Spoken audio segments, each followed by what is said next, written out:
Welcome back to our second presentation for Chapter 2 on mutual funds. And in this presentation, we're going to discuss fees. Something that most people understand that they're being charged, but they don't know how. They don't know how it works, and they really wish they could understand it. And when it's explained to them, they still don't understand it, which is why you're going to have to think hard, folks. Get that study guide out, get some notes, because there's some tricky stuff in here, unfortunately. And by the way, I get razzed by the academic powers that be with regard to distance education, online teaching. Your videos are too long. They should only be 5 minutes long. I think the students know how to use the pause button, come back to it later, review it. Yeah, okay, I think you do. Let's get started on slide 21 with annual operating expenses. Because all mutual funds, oh darn it, there's always an exception to the rule. All mutual funds have what are called annual operating expenses. We're going to see that one company called Fidelity, one of the largest mutual fund companies, has a few mutual funds that don't have any annual operating expenses. We call that a loss leader in marketing. They don't make any money off it, but they're hoping that you'll buy that one and then buy others that do have fees. So anyway, I apologize. It's always more complicated than it is on the surface. So all mutual funds, with the exception of those few, have annual operating expenses. And typically, by far, the largest fee is the management fee. This is the money that is paid to the portfolio managers, the research analysts that we saw in the previous presentation, who make the investment decisions. And if they're doing a good job, they need to be going all around the world, knocking on doors everywhere, because companies are global, as we saw in Chapter 1. And it's not cheap. And these people are paid well. So typically, they're going to be charging you 25 cents for every $100, up to $2 for every $100 you have in the account. The next fee are the 12B1 fees. What a dumb name. Well, it comes from a section of the Investment Company Act of 1940 that says that mutual funds must show the world what they are charging you for advertising, servicing, and distributing the fund. Now, does Coca-Cola have to tell you how much they're paying for advertising? You'd be surprised how much it is, how much every Coke you drink goes to advertising. No. Do banks have to tell you? Do life insurance companies? No, but mutual fund companies must. And it's buried in the prospectus that nobody looks at. Oh well, we're going to see it. And then the third category are accounting and other expenses, paying for the rent and the lights and the website and all the other things that have to be done to keep the mutual fund running. Now, this fourth one is separated by a little line, and there's a reason for that. Because if it's a tax-qualified account, that's the IRS term for retirement accounts, educational savings accounts, health savings accounts, medical savings accounts, these are accounts that are in some way tax advantaged, and so the IRS requires there to be a trustee that actually holds on to the money and makes sure that you don't try to run away with it without paying taxes. They typically charge $10 a year. Some companies will let you write a check, but most companies just take the $10 out of your account and don't even tell you, and most people don't even know what happens. I've seen it as high as $30 or $35 a year, but $10 is typical. So those are the annual operating expenses. Now, what isn't disclosed in the prospectus are the trading costs. How much it costs them to do their trading. So how does an investor know how much the trading costs are? Well, you can actually ask the mutual fund. Or better yet, just look at the asset turnover. This is a measure of how much trading the mutual fund does every year. So this is one of the things I'm going to ask you to look up in your assignment. If a mutual fund turns over their investments entirely in 1 year, it will have a 100% turnover. If they have a 50% turnover, that means it'll happen every 2 years. If they have a 20% turnover every 5 years, you see how that's working? Right, 100% 1 year, 50% 2 years, will be 3 years, 33.333, right. So now, the higher the turnover, obviously, the higher the turnover cost, the trading costs. And as we said, this also gives you an idea of how long they hold the investments. 100% turnover, they hold on average 1 year, 50% average 2 years. We are going to be looking at 3 or 4 years, as 5 years as a more ideal turnover ratio for stocks. Bonds, usually the turnover ratio is even lower. And some index funds have very low turnover because they don't do any, and we'll discuss those. I apologize, I'm getting ahead of myself. We'll discuss those passively managed funds, which can have very low turnovers because they don't have any research analysts or portfolio counselors making decisions. Now, you may see a mutual fund with 200% or 300% turnover. If it's a stock mutual fund, then, dear students, in my humble opinion, that means they're not investors. They're traders. They're speculators. That means they're turning over the portfolio every 6 months, 3 months. Not good. Not good in my humble opinion. But there are others who might say, oh no, these people are stock jockeys. Look how well they've done. Look how poorly they've done. And you will see that 400% turnover with money market mutual funds. These are the safest of the investments out there for financial investments. Why is that? Well, remember, they mature in 30 days, 60 days, 90 days. So the money market mutual fund is always turning over their investments. So that's nothing to be worried. That's perfectly fine. If it's a money market mutual fund and you see 400% turnover, that's exactly what you'd expect.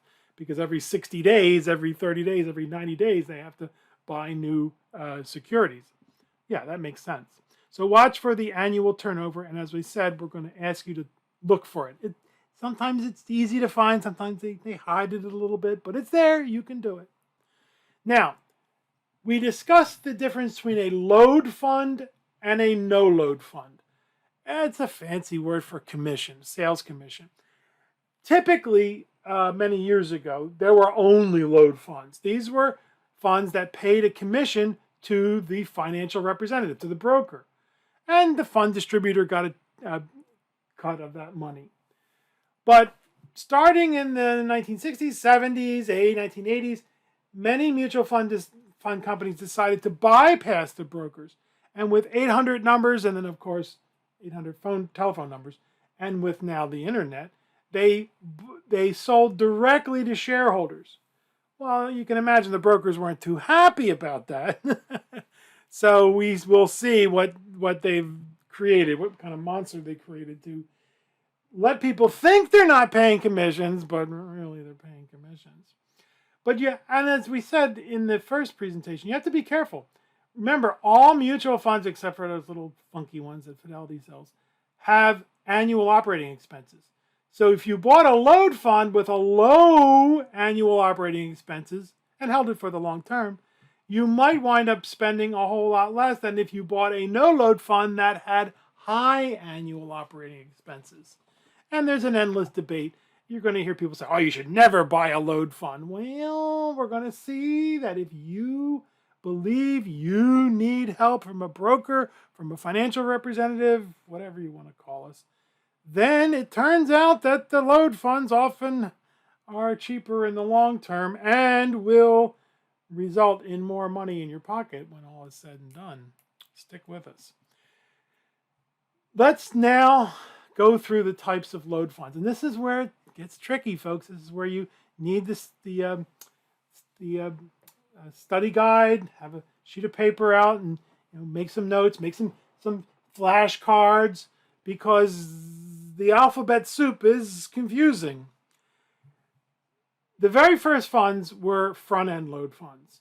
Now they are often called Class A. Some companies call them Class 1, but I've never seen anything other than Class A, except for Class 1 company. The commission is paid when shares are purchased. They typically will have lower annual operating expenses from their brethren that we're going to look at. These were the original mutual funds. You went to a stockbroker, broker, account executive, financial representative, financial whatever. And they sold you the front end load. But people, they didn't want to pay the front end load. And say, hey, look, there's no load funds here, so why shouldn't I buy the no load fund? So you think the brokers were happy about this? No. They got the mutual fund companies to create a back end load, a Class B shares. The commission is paid when the shares are redeemed. Well, now wait a minute, Ms. Broker. What's the difference if I pay a front end load or a back end load? Relax, sit down, relax. These Class B shares have a contingent deferred sales charge. What a great name, huh? Contingent deferred sales charge. I love that word, contingent. When you say it, you can feel your in your throat, like lumpia. Say lumpia, contingent. And lumpia is tasty too. So what happens? The first year, if you redeem the shares, which you don't really want to do, folks. Mutual funds are long-term investments. They'll hit you at a 5% sales charge. Back end. The second year, 4%. The third year, 3%, 2%, 1%, until finally the contingent deferred sales charge, the back end charge, disappears. Okay. Well, that sounds okay. I'm in it for the long term, right? Yeah, it's okay. But what happens? Normally, the back-end load shares pay a higher annual operating expense via the 12B1 fees until the contingent deferred sales charge declines to zero. So you see, yeah, they're sneaking the commission into the 12B1 fees, and then eventually the Class B shares will revert to the Class A shares, and you will be paying less annual operating expenses. Are you confused yet? Good. We've done our job. No, I'm sorry. Go back and listen to it again. And wait, because we're going to see it in the prospectus. We're going to see excerpts from the prospectus, and we're going to see how this works. But the Class A shares, you pay an upfront fee, get lower annual operating expenses. The Class B shares, you may pay a back-end fee, a contingent deferred sales charge, but you're going to pay higher annual operating expenses for 4 years, 6 years, 8 years. Until finally they become A shares, and then you pay lower annual operating expenses. The Class C shares used to be called broker no-load funds, and not allowed anymore. The Securities and Exchange Commission said, no. These are load funds. The only difference is you're sneaking the load into the 12B1 fee. They have no front-end fee, no back-end fee. Well, they may hit you with a 1% fee if you take them out within a year, but you're not supposed to do that. Mutual funds are long-term investments. You're supposed to leave them in for at least 5-6 years, right?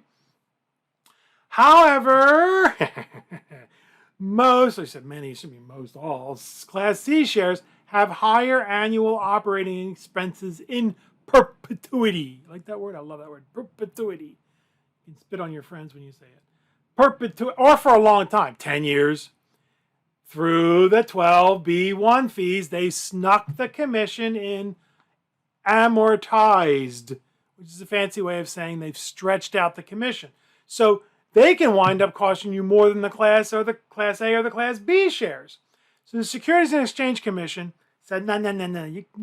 These are load funds. The only difference is you are sneaking the load into the 12B1 fee and charging it over 8 years, 10 years, or whatever, or forever. And so now the SEC says you cannot have a mutual fund, you cannot call a mutual fund a no-load fund if the 12B1 fee is greater than 0.25%. Yeah, right. Everybody knew that, right? And you're going to remember that, aren't you? Oh, well, that's what you're up against. So Class C shares are now not allowed to be called broker no-load funds because the load is stretched out over time. So now let's enter the world of no-load funds. So remember those three categories, A, B, C, 1, 2, 3, but you're going to see A, B, C. The Class F shares, the Class I shares, the Class FI shares, the Class Advisor shares, that go by various names, but we'll use F, FII, are now called clean shares. Yeah, no upfront fee, no back-end fee, no high 12B1 fee. They're held in an advisor's wrap account, sometimes called a management account, wealth management account. The buzzword now is assets under management. You'll see AUM. AUM. The advisor says, great, these have no upfront fee, no back-end fee, low annual operating expenses, but we're going to charge an extra. What was that, Ms. Broker? We're going to charge you an extra 1 to 2% every year to manage the account. Well, I don't do anything. It's the mutual fund company is the company that's making the decisions. We're going to see that these puppies can wind up costing you the most out of all the alphabet soup categories that we've looked at. And then finally, the last category out of the 5 that you need to internalize and memorize are what are called true no-load funds. Now, I put that in quotes because it's not a legal term, but that's what the talking heads on the telly and the internet call them, the true no-load funds. The mutual fund company deals directly with the public. They may not have a 12B1 fee greater than 0.25%. Some of them have a very, very low 12B1 fee. They're the darlings of the popular media. Oh, bypass the middleman. Who needs a financial advisor? Well, you know, I'm not, you might sound self-serving because I am one, but a lot of people do.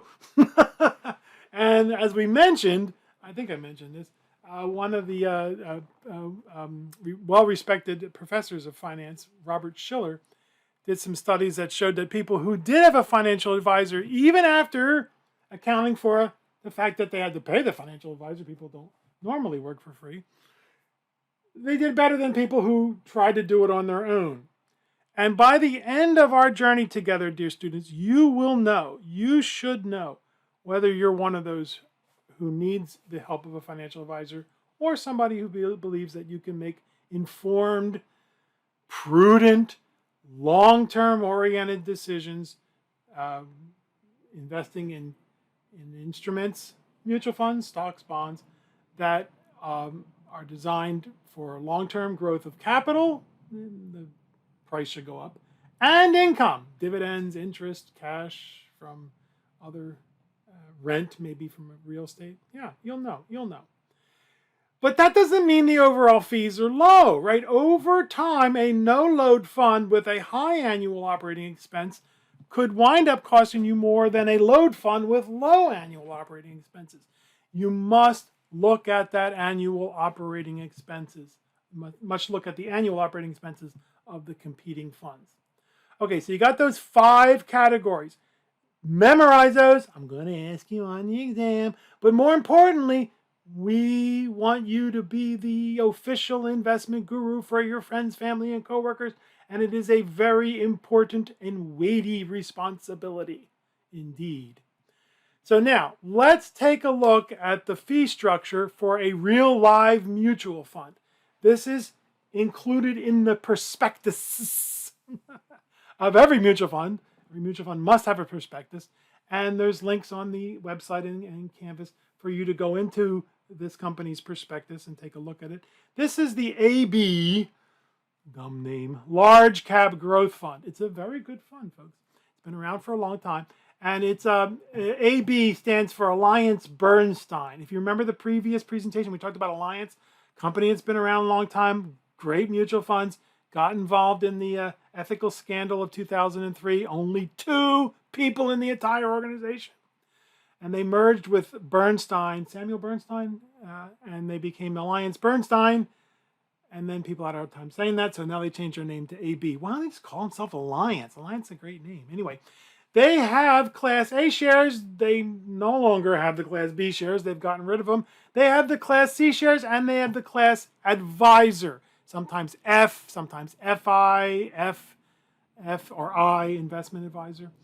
And so notice what they do. They charge you 4.25% for the Class A shares. Now notice it says maximum sales charge. What we're going to see is that sales charge goes down as a percentage as the amount you invest or as your account grows. They like very rich people, yeah. So if we put in $100, they're going to take $4.25. If we put in $1,000, they'll take $42.50. If we put in $10,000, they'll take $425. If we put in $100, no, they're not going to take $4,250. Right, it goes down to, I think, 2.5%. I have to go look it up. It's in the prospectus that everybody reads. But it goes down as the amount you invest or as your account value goes up. Now notice the annual operating expenses for the management fees are 0.48%. You'll hear people say 48 basis points. We'll talk about that when we get to bonds. 0.48%, which is 48 cents for every $100 you have in the account. Does that sound like a lot of money? It's a lot less than what banks charge. And then there's the 12B1 fees, the distribution service fees for marketing, servicing, and advertising the mutual fund. Remember, GM or Ford isn't going to show you how much they charge. You bought that car, how much of it was advertising? We're not going to tell you, but mutual funds have to.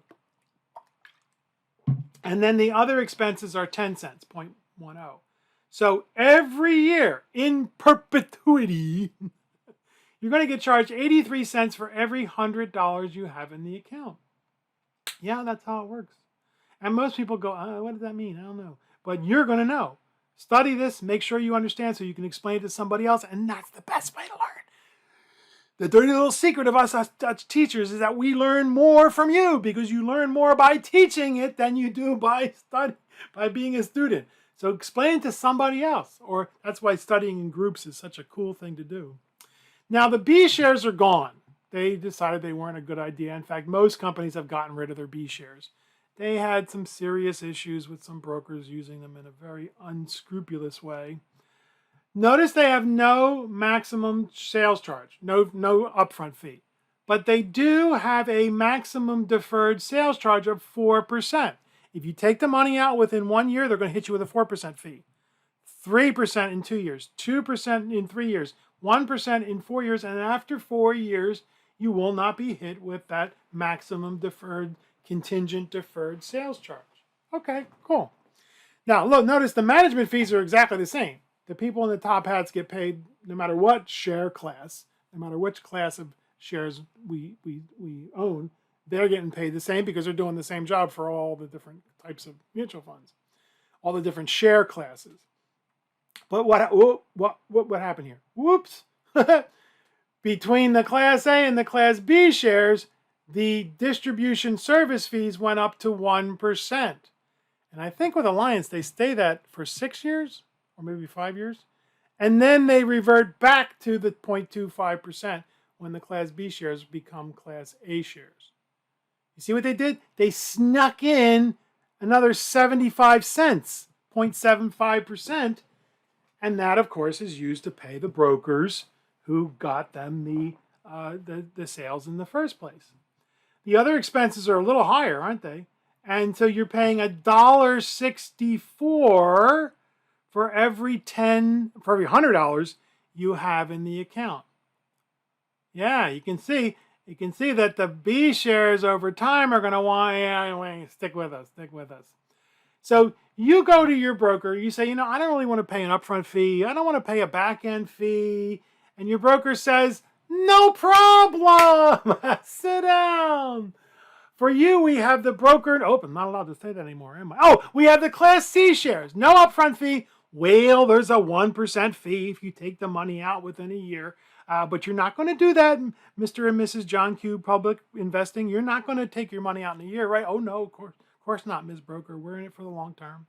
There's the 48 cents, the management fee. There's the dollar, the distribution and or service fees. And the other expenses are 10 cents, so you pay $1.58. And with an Alliance, I think it's 10 years. It's not until 10 years that 1% goes down. Ugh. So you go to your broker. I don't want to pay an upfront fee. I don't want to pay a back-end fee. I want low annual operating expenses. And your broker says, no problem. For you, we have the advisor class, the F class, the I class, the FI class. It depends. Alliance calls them the advisor class. No upfront fee, no back-end fee. Look at that. The lowest annual operating expenses, no 12B1 fee, 48 cents which is what we charge everybody. Everybody gets charged that for the management fees. And 10 cents for the other expenses. Only 58 cents every $100 you have in the account in perpetuity. Oh, enough to order 2%. What was that, Miss Broker? We add an extra 1 to 2% for the wealth management fee. Oh, no, we're not your brokers. Oh, no, what an ugly phrase. We're your wealth managers. So that's how you bought that Lexus. That's how you bought that Ferrari outside. Okay. So that's the AB Large Cap Growth Fund. A very good fund, by the way. Another fund that is now infamous, was famous, and was very good, but now is infamous, is the Legg Mason Value Trust. Well, you know what? It's not called that anymore. They changed the name. Why? Wait do you see? They did not used to have the Class A shares. They only had the Class C shares, which were called the primary class. Now they adopted the same class share structure that many other companies use. They have the Class A shares, 5.75%, more than the Alliance. And then 0.69% for the management fees. Notice the management fees are the same across the board. The distribution fees were 0.25%, 25 cents, and 9 cents for the other expenses. So this was $1.03. They're going to charge you $1.03 in perpetuity for the privilege of owning this mutual fund. The Class C shares, which is the original shares, they called them primary class, have no upfront fee, but a maximum deferred sales charge of 0.95%, almost 1%, if you take the money out within a year. But don't do that. That's not why we buy mutual funds. The management fees are the same, but notice what happened to the distribution. And this distribution and sales service fee stays at 0.95%. It doesn't go down unless they change that. I should really go look, but for many years, they didn't change it. Other expenses, 10 cents. So this mutual fund is charging you $1.74 for every $100 you have in the account. Now we're getting close. Not quite there yet, but we're getting close to what banks charge you and life insurance companies. Well, life insurance companies charge you a lot more. But they don't tell you. Now, if you were to go to your financial advisor and your financial advisor for some reason decided to recommend the Legg Mason Value Trust, now called the ClearBridge Value Trust, they would show you the FI shares, Financial Investment Advisor, whatever you want to call it, whatever. It's FI. Excuse me. No upfront fee, no back-end fee, same management fee, 12B1 fees, 21 cents. These are higher than the Class A shares. Plus, they're going to charge you an extra 1 or 2%. What a bad deal that is. What's this institutional? What, do you have to be institutionalized to get these guys? Because these have a low 0.79%, same management fee, no 12B1 fees.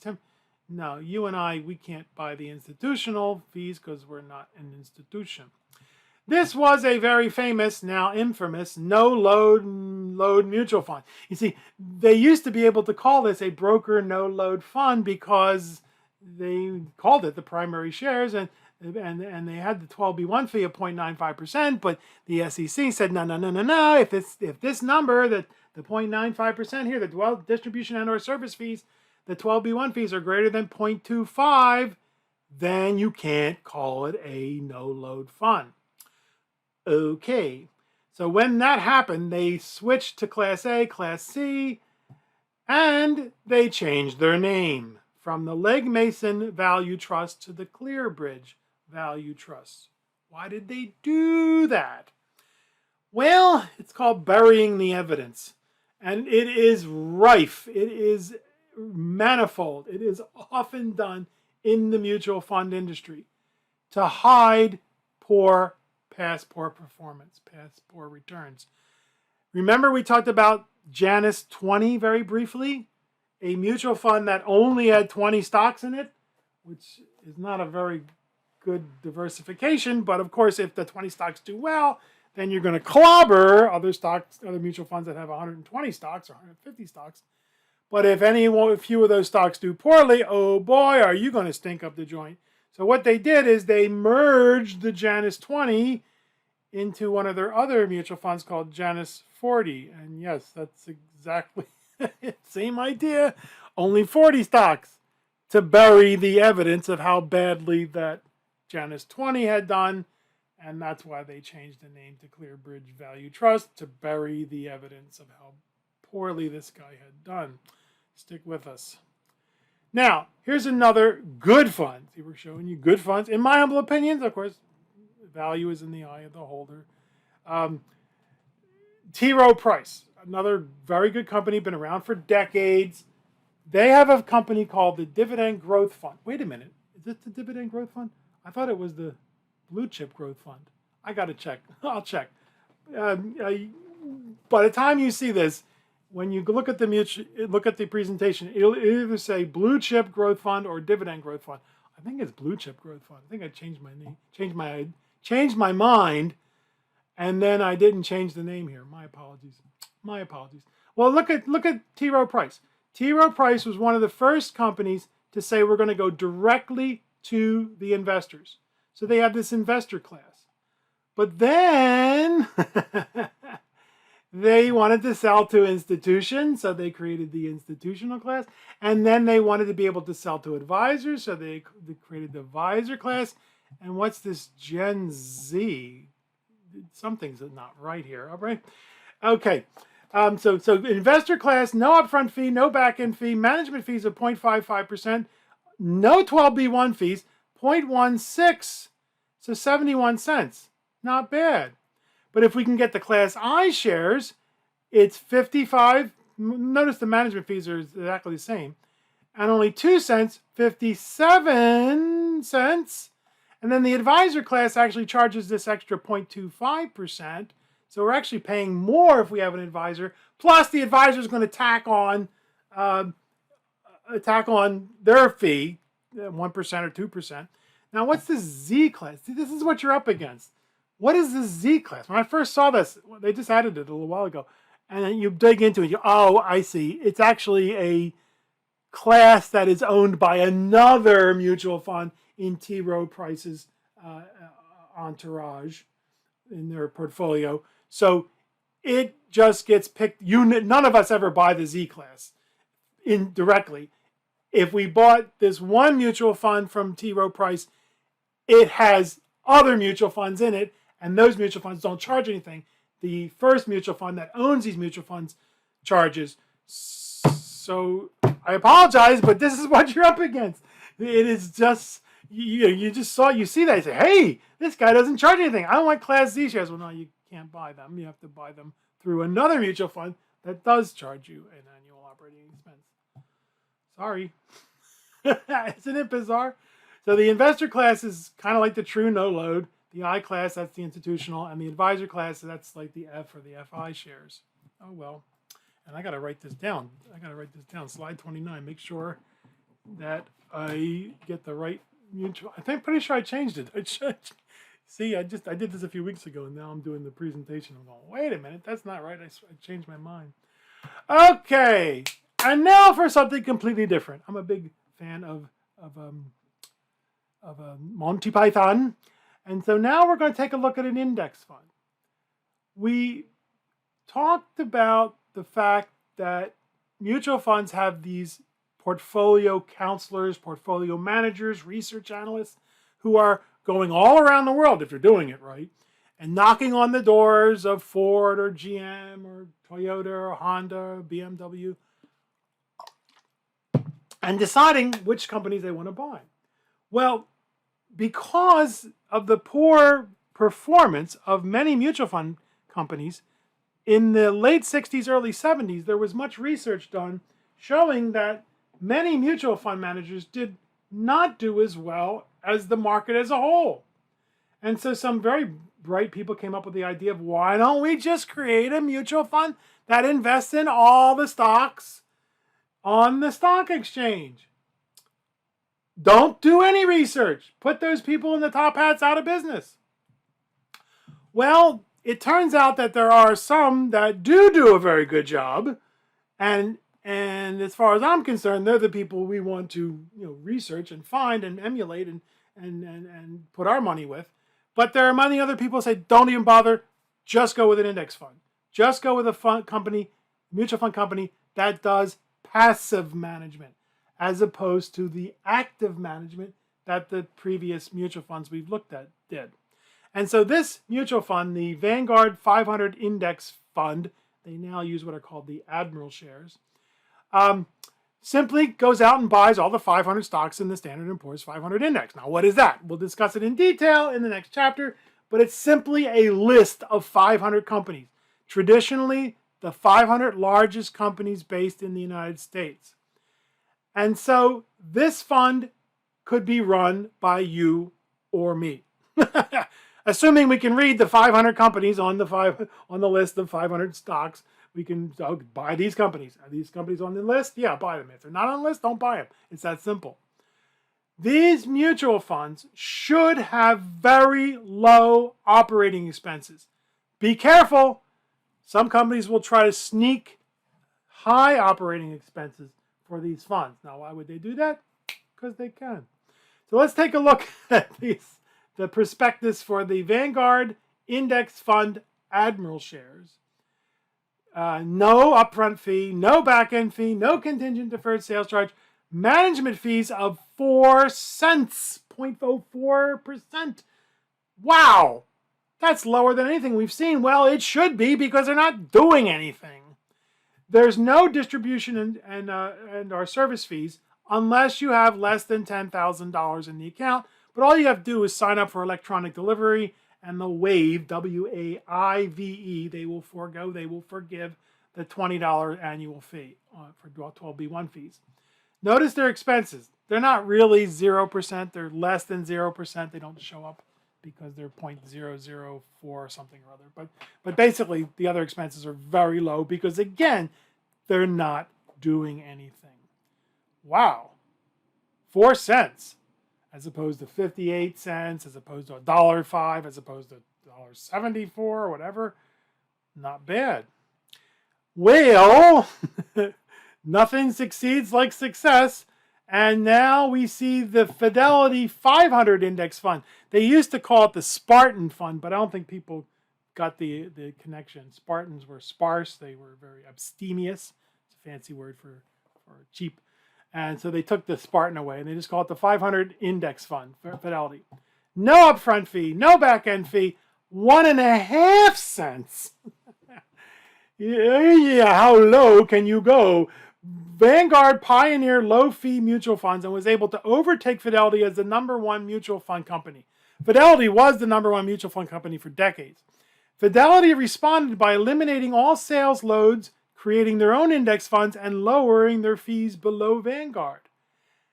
How low can you go, like limbo? In fact, as we said, Fidelity has a few of their index funds that are free. And the idea, if you're into marketing, is called a lost leader. Lost leader. There used to be a company in town called Fry's, and they would take these big ads out where they would give you a power strip, or maybe $1 or something for a power strip to get people in the store so they'd buy a $3,000 large screen television set. And that's the same idea that Fidelity's doing. They remove the fees for just a few, I think 3 or 4 of their index funds. And Fidelity recently removed the low balance annual fee of $12 if your account was below $2,000. So you're going to sign up for electronic delivery, so it's not going to cost them much to run the account. So 1.5 cents. Are you happy with that? Okay.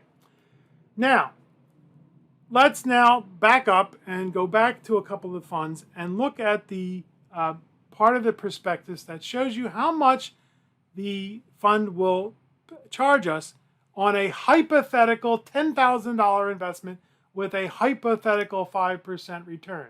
Hypothetical just means made up, right? So who has $10,000 lying around the house? I don't know. And also, these are stock funds, so we hope to get a better than a 5% return.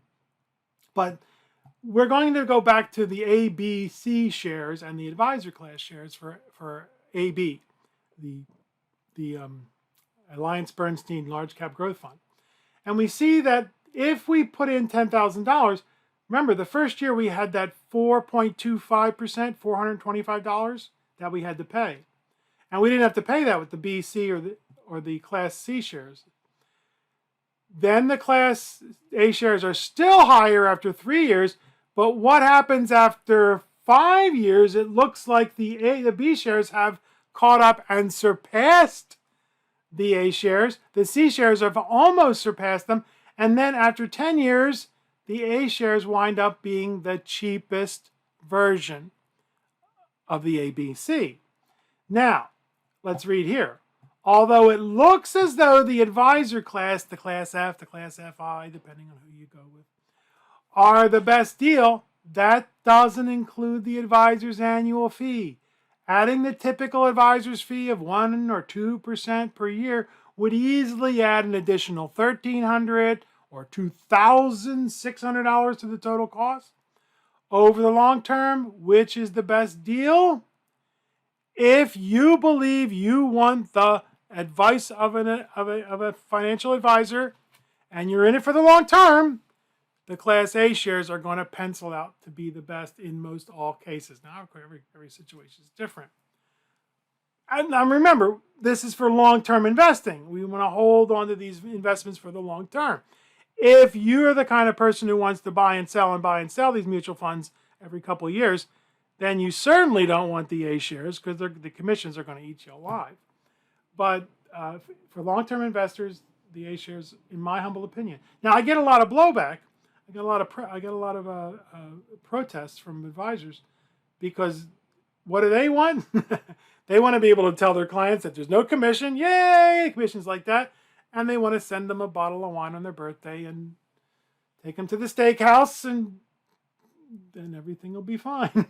And I told you the story of many years ago. We were all suited up at a convention, a webinar, some seminar, something like that. We're sitting at a table, and they were feeding us. And we were discussing this because this is about 12 years ago, 13 years ago, when there was still, some controversy. Now everybody wants to sell you the FI shares, the assets under management shares.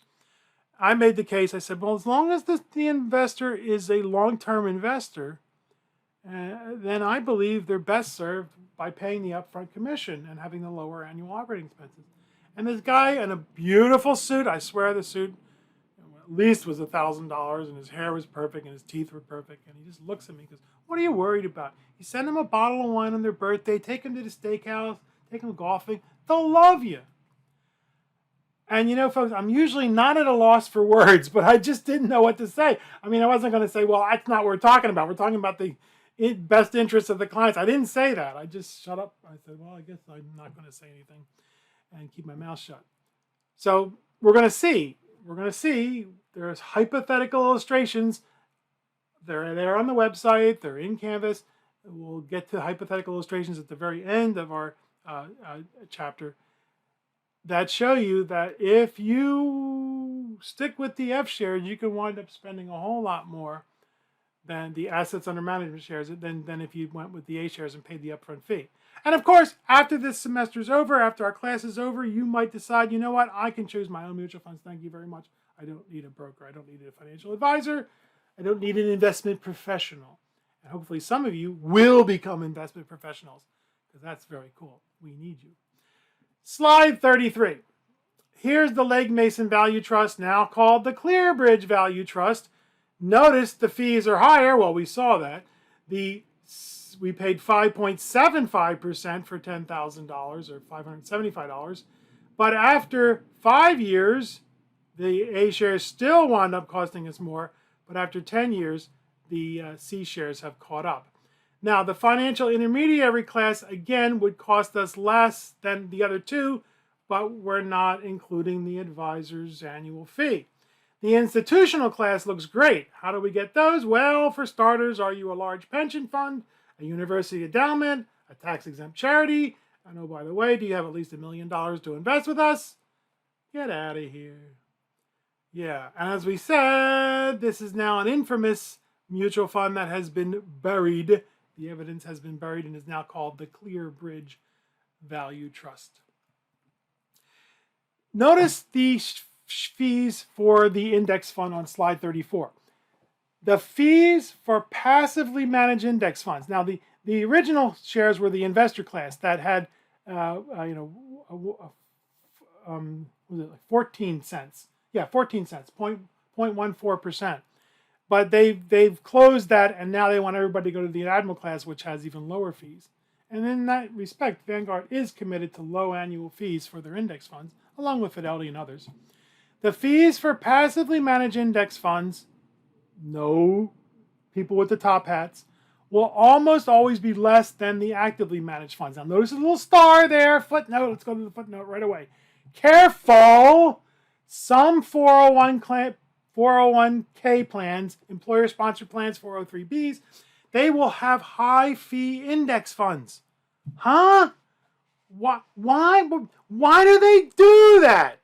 Because they can. They're usually insurance companies, but there's other people doing it. Why would they do that? Who would do that to their employers? Well, Southwestern College did, for one. Yeah. And they didn't realize when they first came, we won't name who they were, nationwide on your backside. When they first came to talk about their new plan for us, I'm looking through. They didn't realize Yo Boy Ringer was in the audience there, and I'm looking through the prospectuses, and I'm saying, what is this Gartmore index fund? 0.9%, 90 cents. And after they fumbled around, somebody had given them a PowerPoint presentation with over 60 slides for a 45-minute meeting. Obviously, they didn't know what they were doing. They were flipping back up and forth, and everybody was completely confused. And I said, excuse me, what is this Gartmore index fund? 90 basis points. And then they go, oh, this guy's know what he's talking about. 9.9%. Why don't we have Vanguard or Fidelity? Oh, yeah, we're working on it. We're going to come up with a cheaper index fund. They did. It was Nationwide's own index fund with 0.69 or something like 0.65. And I would complain to our college. I'd complain to the folks in benefits and personnel, human resources, and they would go, what are you talking about? Finally, one of them took my class. She took the class, and she goes, yeah, Frank, we're getting screwed. I told you.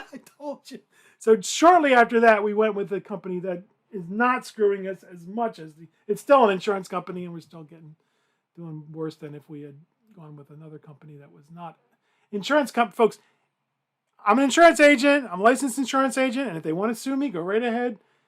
Don't trust your investments with insurance companies. We'll talk about annuities at the very end of the semester. Okay, so be careful. Vanguard has closed the investor class and now wants investors to use the Admiral class shares with a minimum of only $3,000. But again, if you say, look, I want to put $100 a month away electronically, taken out of my checking account, yeah, they'll talk to you. Do you remember the exchange-traded funds? They often have fees lower than the index funds. Vanguard has an ETF that tracks the total stock market that has an expense ratio of 3 cents, 0.03%. And as we said, Fidelity now has 4 index funds, maybe more, with 0 annual operating expenses. How can they make any money doing that? It's called the loss leader. They're hoping that you'll stick with them and buy other mutual funds and use other services, and they will be able to make up the loss that they're getting from you offering this one to you for free. Now, we talked about this idea of putting more money in, or your account becoming worth more, and paying fewer sales charges, fewer sales fees. And that's called the sales charge break point, the breakpoint sales reductions. If you put in less than $100,000, they want you to pay 4.25%. This is the AB Large Cap Growth Fund. Once you hit $100,000 to $250,000, it goes to 3.25%. So I was wrong. I thought it was 2.5%. It's 2.25%. $250,000 to $500,000, it's 2.25. $500,000 to $1 million, 1.75, and over $1 million, you don't get charged any sales charge. Now, what can we take away from this? Right, we want very wealthy clients, and that's typical of the industry. I remember one client saying that their parents' broker said that I don't think anybody less than 500,000, and I'm thinking he told her that he's thinking of jumping it up to 750,000. Ugh. I'm very happy if I can get somebody to put $50 a month away. Class A shares qualify for the sales reduction if you invest a larger amount or as your investment grows. Now, some brokers fail to inform their clients of this feature. Instead, as the client approached the breakpoint, the broker would advise them to start another fund. Why would you do this? Well, sure, you're going to get a better sales commission, but if your client figures out what you've done to them, they should sue you. They obviously they should never have any a belief in your integrity, which you don't have any. And now, if you do this, you can get fined, lose your license, and be required to pay back to people what they were screwed out of. Yeah, when I first heard this, I couldn't believe it. Who would do that? And I thought, yeah, well, if there's a way for people to screw other people, they're going to do it. Yeah, some of them are in Congress and the White House. One was in the White House. Anyway, slide number 36. Reduction over time. The contingent deferred sales charge. We said, remember with the AB Large Cap Growth Fund, 4% the first year, 3% the second year, 2% the third year, 1% the fourth year, and then you don't get charged with the back-end load. The back-end sales charge on Class B shares, which are all disappearing, typically are reduced over time until they are eliminated. Then the Class B shares pay more for annual operating expenses for 6 years or 8 years or 4 years. Annuities from life insurance companies usually have the same type of system. They call it the surrender charge. But they usually start at 20% or 25% and take 25 years for it to go down. So now, oh my goodness. Are you, yeah, see, I told you it was the Blue Chip Growth Fund. I had to go back and change that. Now that you know everything you need to know about sales fees, I'm going to give you $10,000 10 years ago, as of June 30th, July 1st, 2013. Which one would you choose? The AB Large Cap Growth Fund, Class A, because we know the Class A shares are best. The Class C shares, the primary class of Legg Mason Value Trust, now called the ClearBridge Value Trust. The Blue Chip Growth Fund regular shares, which, basically the best deal. Or the Vanguard Index 500, which now are the Admiral shares, but you probably would have bought the investor shares, because back then they wanted $100,000 for the Admiral shares, but they've lowered that. Which one? Okay. Let's see what we got. Whoops, wrong button. Whoa. Fees are important, but they do not tell you the whole story. When comparing mutual funds, you must look at many attributes, not the least of which are the rates of return, preferably over long time periods. Now, what's unusual about the last 10 years, last 10, 12, 13 years since the Great Recession, is that growth has clobbered value. So in that respect, this is a value trust, and we'll talk about the difference between growth and value in Chapter 6. But before that, the Legg Mason Value Trust clobbered everybody else. Yeah, we're going to take a look at Bill Miller in subsequent chapters. Mr. Bill Miller, who ran the Legg Mason Value Trust until 2009, he destroyed the rest of the world. And then he did really, really poorly, and then they buried it and called it the ClearBridge Value Trust. But look at the AB Large Cap Growth Fund, 15.19%. And that's with the sales charge. If you had got the net asset value without the sales charge, you would have gotten 15.69%. The Blue Chip Growth Fund did very admirably, 13.93%, whereas the Standard & Poor's Index, 12.86%, 12.82% for the Vanguard Index 500 shares. Why? Because they got that 4 cents that they have to pay the company, because they're not in business to lose money. So notice there's a huge difference in how well you could have done and how poorly you could have done. The cool thing about index funds is you're going to basically get the market return, not exactly the market return because there's going to be a little bit of fees, assuming you bought a low fee index fund. The bad thing about the index funds is you're going to get the market return. And so our job, I believe, as investors is to look for companies like the Large Cap Growth Fund, like the T. Rowe Price Blue Chip Growth Fund, that have been around for decades and done well in good times and bad. But you're going to hear other people say, don't even bother. Next year they could do really, really poorly. Yeah, so what? Yeah, you know what? I mean, you're right. But that's a pretty good track record as far as I'm concerned. Cool? Okay. So go back over. I know. It's a lot and it's confusing, and that's why we do it, because we want to confuse you. But you're going to be the investment guru for your friends and family and coworkers, and it is an important responsibility. You can't let them down. So now let's do some checking for comprehension. Slide 38. What are mutual fund shares that do not have an upfront sales load? Instead, they assess a decreasing back-end load if you withdraw your money within 6 years. The annual operating expense is higher, courtesy of the 12B1 fees. Yeah, back-end load, right, B shares. The B shares are disappearing. You don't even see them anymore, usually. They normally revert to A shares after 6 or 8 years, and then you wind up paying the lower annual operating expense.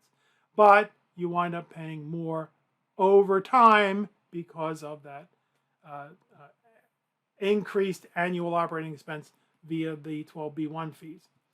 What are the mutual fund shares that do not have an upfront fee and only a 1% back-end fee if redeemed within 1 year? The advisor called them no load, but you notice that their annual operating expense is higher than the other shares, again, courtesy of those ubiquitous, you like that word ubiquitous? It means always there, 12B1 fees. Right, these are the C shares. They're not allowed to be called no-load funds shares anymore. They used to be called broker no-load funds. No, they're not allowed to do that anymore. They sometimes revert to A shares or F shares after 10 years. Sometimes they don't revert, in which case you're hit with that higher annual operating expense, courtesy of the 12B1 fees, forever. What about these shares? Your financial advisor tells you that these shares have no sales fee, a very low annual operating expense, and she mumbles something about wealth management. What are these shares? A, B, C, F, or I. Right, they're the F or I shares. She also did her best not to explain to you that her brokerage firm is going to charge you an extra 2% each year, but they'll send you a bottle of wine on your birthday and take you to the steakhouse and everything will be fine. Oh, by the way, there are dozens, literally dozens of other share classes depending upon the mutual fund company. But don't worry. All of them are variations on the 5 main themes we learned today. So your job is to internalize these 5 themes: upfront fee, back-end fee, the higher annual operating expenses for the Class C shares, and then the low annual operating expense, but the advisor fee on top of that, and then the ones that are basically don't have an advisor, the true no load. Whew! There you have it, folks. All about fees in less than an hour. My apologies. But it's something you need to know. And it's going to get worse. Because in our next presentation, we're going to try to do the undoable. We're going to try to get our arms around this 800-pound gorilla known as the mutual fund industry when we discuss and take a look at the various categories of mutual fund types. Hang on to your hats, buckle up, and we'll see you in our next presentation. Thank you so much for being in our class. We are very proud of you.